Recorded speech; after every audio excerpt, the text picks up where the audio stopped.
Have you ever felt like something wasn't right, but couldn't explain why? Like you were being guided, nudged, or even trapped without ever seeing the hands pulling the strings? Here's the truth: you're not imagining it. You're being played. In this world, control rarely looks like force. It looks like influence. The smiles that hide motives. The advice that subtly reroutes your path. The people who seem to support you, while quietly steering you away from your power. And the most dangerous part, they don't need to shout to control you. They just need to predict you. Most people live their lives reacting, explaining, defending, revealing. But the ones who win, the ones who lead, the ones who can't be shaken, they've mastered something deeper. They've stopped playing the role written for them and started rewriting the rules. In this video, you'll learn how to shift from pawn to strategist, from being read to being unreadable, from being controlled to becoming the one who controls the game. Let's begin. You wake up, check your phone, read a few headlines, scroll past perfectly filtered lives, and make decisions: what to wear, what to believe, who to trust. But here's the brutal truth. Most of those decisions weren't really yours. In a world where information is currency and appearances dictate authority, your thoughts are being hijacked in real time. You're being played, and the worst part is, you don't even realize it. Subtle manipulation is the most dangerous kind because it hides in plain sight. It doesn't shout, it whispers. A well-timed compliment, a question asked in front of the right people, an opinion repeated just enough times to sound like your own. These are not coincidences, they're calculated moves by those who understand the game better than you do. While you chase goals you think are yours, someone else may be pulling the strings behind the curtain. That influencer you admire, that coworker who advises you, that partner who says, "I just want what's best for you." They might be leading you not toward freedom, but dependence. And if you've never questioned the source of your beliefs or the origin of your behavior, chances are you're already under someone's control. But this isn't about paranoia. It's about awakening. Recognizing how easily trust can be exploited is the first step to reclaiming your autonomy. The manipulators thrive when you act without awareness. They win when you assume every voice in your head is your own. But the moment you step back, observe the patterns, and realize that influence is everywhere, something powerful happens. You begin to wake up. And from that awareness comes your first taste of real control. Not over others yet, but over yourself. We've been taught that honesty is a virtue, that transparency builds trust, that if you simply speak your truth, the world will respond with kindness and respect. But that's a dangerous illusion. In reality, every piece of information you give away, every dream you confess, every weakness you reveal, every plan you proudly announce becomes ammunition for those who know how to use it. You think you're being real, but what you're actually doing is giving away your blueprint. And the wrong person only needs a glimpse of it to know exactly how to stop you. The truth is, transparency doesn't always invite connection. It invites calculation. There are people in your life who smile at your openness, not because they admire it, but because it gives them an edge. They observe what excites you, what scares you, what drives you. And they begin to shape a strategy, not to support you, but to control the outcome in their favor. That coworker who listens a little too closely. That friend who always reminds you of your past mistakes. That partner who says, "Don't get your hopes up." They're not always being helpful. Sometimes they're laying the groundwork to keep you small. Machiavelli warned us centuries ago, when you declare your intentions too openly, you arm your enemies. And in a world built on competition, information is not just valuable, it's lethal. You don't owe everyone the truth. You don't have to explain your every move. Sometimes silence is strategy. Sometimes privacy is power. And when you learn to withhold, when you choose your words like a chess master selects his pieces, your vulnerability vanishes. In its place, something else takes root: control, respect, and the quiet authority of someone who cannot be easily read, predicted, or defeated. We grow up believing that being honest, open, and good will lead us to success. That if we simply play fair, speak our truth, and do the right thing, everything will eventually fall into place. But life doesn't work that way. and neither does power. The truth is cold and unflinching. The world isn't shaped by the honest, it's shaped by the strategic. Look around those who rise, those who lead, those who bend reality in their favor. They don't win because they follow the rules. They win because they understand the game. Being honest in a world full of manipulators is like showing up to war unarmed. Your truth becomes a weapon used against you. Your consistency makes you predictable. Your decency makes you an easy mark for those who are more calculated, more ruthless, more prepared. And it's not about becoming heartless, it's about becoming intelligent. Power is not given, it's taken by those who understand timing, concealment, and control. The strategist doesn't speak to be heard. He speaks to plant ideas. He doesn't act out of impulse, he waits. He observes, and when the time is right, he strikes. His strength lies not in what he shows the world, but in what he hides. His silence is never empty, it's loaded. If you want power, not just influence, but real inner command, you must let go of the naive idea that sincerity alone is enough. Be honest with your values, but be strategic with your expression. Don't just live, move with intent. Don't just react, orchestrate. The world doesn't reward those who mean well. It rewards those who know when to act, what to reveal, and how to control the frame. That's not deception. That's mastery. In a world obsessed with noise, opinions, updates, declarations, we've forgotten the ancient strength of silence. We've been conditioned to speak quickly, defend ourselves instantly, and fill every pause with justification. But the one who remains silent when others feel compelled to speak holds an invisible weapon. Strategic silence is not passive. It is an active, deliberate decision to control the narrative by withholding. It forces the world to lean in, to question, to second guess. And in that moment of hesitation, power shifts. When you speak too soon, you reveal your hand. You make your position clear, your emotions visible, and your thoughts predictable. But when you say nothing, you become unreadable. Others are left to guess, are you calm or calculating, indifferent or dangerous? That uncertainty unsettles them. It makes them cautious. It makes them reveal themselves before you ever need to lift a finger. Think of the most commanding people you've met. Were they the loudest? Or were they the ones who said little, but when they did, every word mattered? That's no accident. That's power forged in restraint. In silence, you gather data. You observe patterns, detect lies, and see through the masks people wear. You give nothing, but you gain everything. Machiavelli understood that silence isn't weakness, it's strategy. The quiet man is not absent from the game. He's simply watching it unfold until the moment comes to intervene. When used with intent, silence disorients manipulators and forces them to fill in the blanks with their own fears. That's when they make mistakes. That's when you strike. So the next time you're tempted to explain, to overshare, to react, pause. Let the silence do the talking. Because when used wisely, silence becomes not just a shield, but the sharpest blade you'll ever carry. The fastest way to lose power is to react emotionally. Every time you raise your voice, defend your pride, or let someone get under your skin, you hand them control. You might think you're expressing yourself, standing up for your truth, but in reality, you're revealing your pressure points. And manipulators, they thrive on that. They don't need to overpower you. They just need to know what triggers you. Emotional reactivity is predictable, and predictability is vulnerability. When people know how you'll respond, they can script the outcome before it happens. They push your buttons, watch you explode, and then step back with clean hands while you destroy your own credibility. The angry boss, the insecure boyfriend, the jealous friend.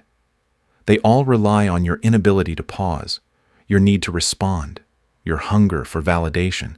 But what if you didn't react? What if you watched instead of flinched? Observed instead of explained? That's where the shift begins. Emotional control is not the absence of feeling. It's the presence of awareness. It's the ability to let someone insult you without blinking, to sit through tension without rushing to resolve it. That's when they lose their grip. That's when the power returns to you. Machiavelli knew this centuries ago. The one who controls his emotions controls the game. Because when you act strategically instead of emotionally, your responses are no longer dictated by others. They're chosen, precise, and intentional.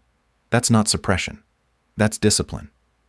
So next time you're baited, pause. Don't speak to soothe the moment. Don't move to ease the tension. Let silence hang heavy.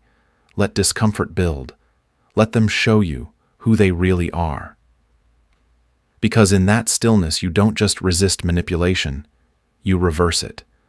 Most people believe that to be trusted, you must reveal everything. That openness proves integrity. But in the real world, especially the world of power, that belief is not only naive, it's dangerous. True strength isn't found in full exposure. It's found in strategic concealment. Because the more people know about you, the more predictable you become.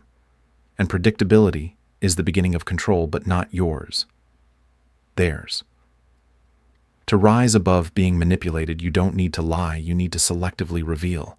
You become the author of your own narrative by showing just enough to be relatable, but never enough to be decoded. Give them a story to follow, one they think they understand. That's misdirection, not deception out of malice, but protection through intelligence. It's the art of placing a mirror in front of the truth so that others see what you want, not what's real.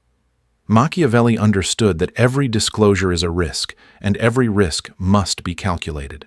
A false vulnerability can lure in an adversary. A small confession can mislead a manipulator into thinking they've figured you out. Meanwhile, your real intentions remain hidden, untouched, and protected. This isn't about being fake. It's about mastering presence, choosing what emotions you show, what details you release, and what silence you preserve.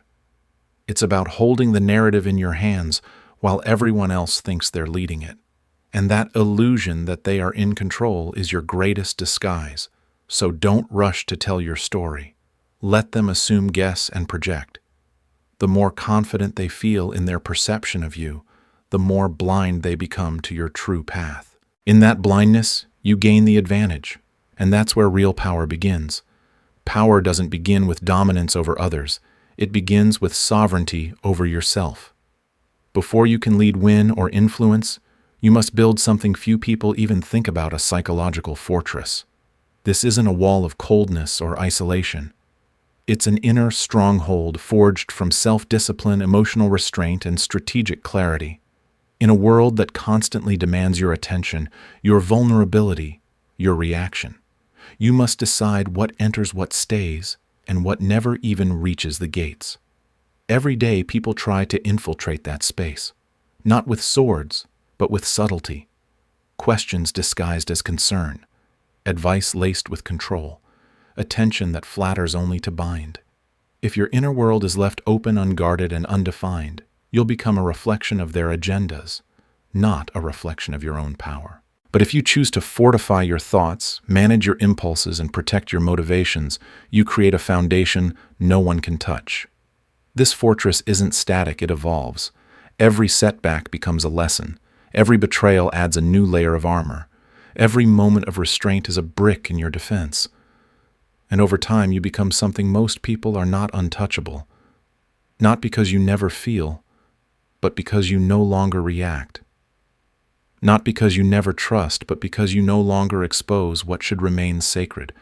Machiavelli taught that concealment isn't cowardice, it's control. When the core of who you are is protected, you cannot be shaken by gossip, flattery, or manipulation. You can engage with the world, but the world cannot breach you. Your thoughts are chosen. Your actions are measured. Your silence is intentional. Build the fortress. Guard it with everything. Because in that quiet, impenetrable space, you don't just survive the game. You start to own it. There comes a moment when you realize life hasn't just been happening to you. It's been happening through you, shaped by hands that were never yours. You've been reacting instead of initiating, following instead of leading. But that can end today. The difference between being played and becoming the player lies in one decision: no longer moving by impulse, but by intention. You must step off the board and become the one arranging the pieces. The manipulators win because they plan. They study you. They anticipate your reactions, your fears, your desires. They're not smarter, but they're more deliberate. That's what you must become. Watch them, study them, learn their rhythm, and then disrupt it. Replace emotional reaction with tactical observation. Replace assumptions with questions. Replace noise with stillness. Becoming the player doesn't mean becoming cruel. It means becoming conscious. Conscious of how influence flows, how energy shifts, and how power is distributed in every conversation, every choice, every silence.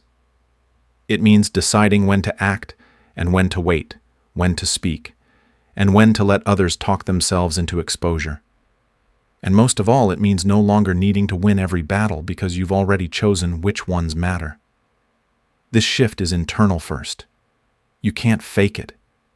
You can't pretend to be in control if you're still ruled by insecurity or desperation. It starts with emotional mastery. From there, every move becomes cleaner, sharper, quieter. You're not just trying to protect your energy anymore, you're shaping outcomes. You don't need a crown to be powerful. You need awareness. You need discipline. You need to know that while others are busy performing, you're already rewriting the rules. That's the beginning of true power, not when you win by chance, but when you win by design. We've been told empathy is about compassion, about feeling what others feel.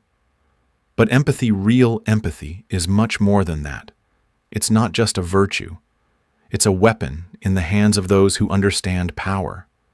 The ability to see into another person's emotional architecture, what drives them, what scares them, what they crave, gives you something rare in this world: leverage. While most people stumble through life reacting to surface behavior, the strategist watches, listens, and extracts truth from beneath the mask. Because here's the secret: people will always reveal themselves not through their words, but through their fears and insecurities. The way someone brags reveals what they doubt. The way they criticize shows where they feel small. If you're paying attention, you begin to see the blueprint behind the ego. And once you see it, you hold the advantage not to destroy them, but to position yourself in a place of silent control. Meanwhile, you must guard your own interior. True players don't advertise their wounds.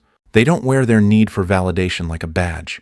They create a persona composed, confident, mysterious. Not fake, but disciplined. The less others know about your inner world, the more they project their desires onto you. And in that projection lies your power. Machiavelli didn't dismiss empathy. He refined it. He knew that understanding others wasn't about saving them. It was about outmaneuvering them. Empathy, when mastered, is like X-ray vision. You see the weaknesses behind the armor, the doubt behind the smile. And when you combine that vision with emotional control, you become untouchable, not because you're cold, but because you see everything clearly and choose your response with precision. In a world driven by emotion, the one who sees emotion most clearly wins. In the game of power, truth is rarely the deciding factor. What matters is what people believe.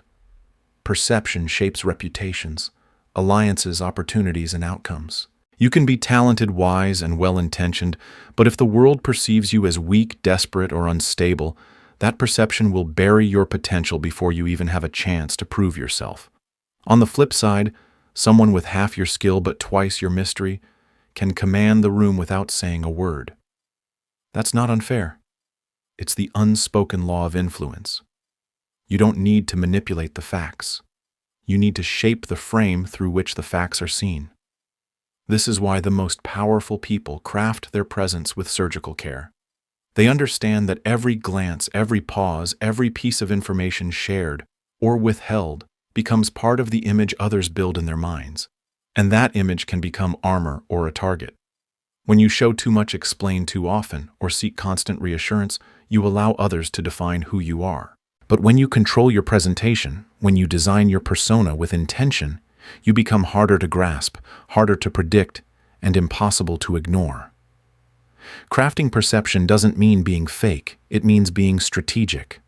Show enough strength to earn respect, enough vulnerability to remain human, and enough mystery to keep them guessing. Let them see just enough to feel close, but never the full picture. Because the moment people think they fully understand you is the moment they stop respecting you and start managing you. Machiavelli understood this: power is never about being loud. It's about being calculated. In the theater of life, those who control the spotlight, not just the script, are the ones who write history. So shape how you're seen or be seen through someone else's lens. In a world saturated with noise opinions and surface-level sincerity, the person who survives and thrives is not always the one who tells the truth. It's the one who knows when to speak and when to stay silent, when to reveal and when to conceal. Power in modern life isn't about titles or loud confidence. It's about the ability to remain unpredictable, emotionally grounded, and strategically invisible until the moment demands action. You don't owe the world access to your thoughts. You don't need to explain every decision or defend every step. The more people know about your goals, your fears, your emotions, the easier it is for them to box you in. That doesn't mean being cold. It means being aware, self-controlled, intentionally composed. Every room you walk into, someone is watching. They're forming judgments, assumptions, even tactics to shape your behavior to their advantage.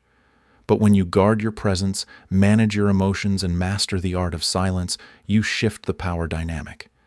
You become harder to read and harder to control. So don't chase validation. Don't fight to be understood. Instead, build a mindset that moves quietly, thinks deeply, and acts with precision. In doing so, you take back control, not just of how others see you, but of how you move through the world. Because the one who can't be read can't be played.